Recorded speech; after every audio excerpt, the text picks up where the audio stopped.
IDP singi masagi mayumda hanjilanba mamang chahi December phau manungda loinamak hanjilangani haibagi thajaba pikhiba madu thabak oina ude adubu ngasi pirakada paukhumsina kari ahongba oirakaduri kari awonba oirakaduri anu azagi wakhanoda kamain tami ninga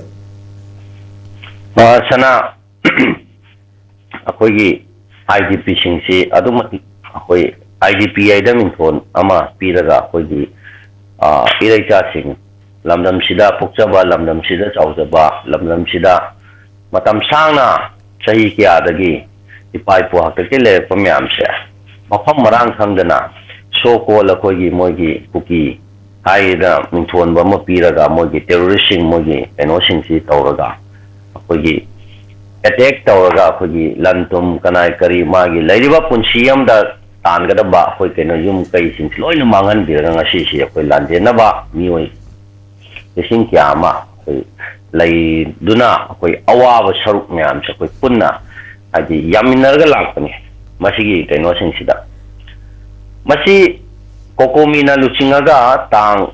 December ge 1 dagi horaga democratic oiba form da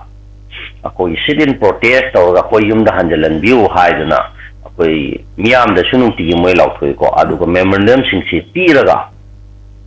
leptana December 31 fau piraga lakchibane adubu masigi reply amatang nataga governor dagi masigi tawbiya ba thabak sing sarkar ma palibanina sorry moi masamak na su akoi face wise manner da kogi laiba chief secretary adagi kaino sing sina akoi ahum thokna hanjalangani highway kaino se statement thokram adubu khwaidagi masida ngai oiribadi tha machupna memorandum singchi pisalaba matungda reply laktana miyam hawkanda miyam gi khongjang amachanga governor gi lok bhavan sida changaga thomjal lakan si khaktangda akoi kaino tawni masi reply pirakani haibase masi khwaidagi ngai kaino ni leiba amagi leiba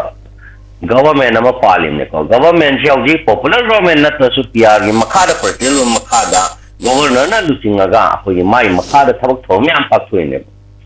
madu pangthokpa ngamdaba thabak singdu oiba tade miyam gi akoi life security liberty akoi leiba citizen ama kanbigani haida akoi gi government gi tawfam thokko responsibility do adu ngamdaba si mayak sengna taeba hujiksi aduga masida yamna kaino tawna hani akoi gi maitai community singsida hena akoi gi hawoi vidaba na targa masi pungtau tawjani da protest kaino tawraga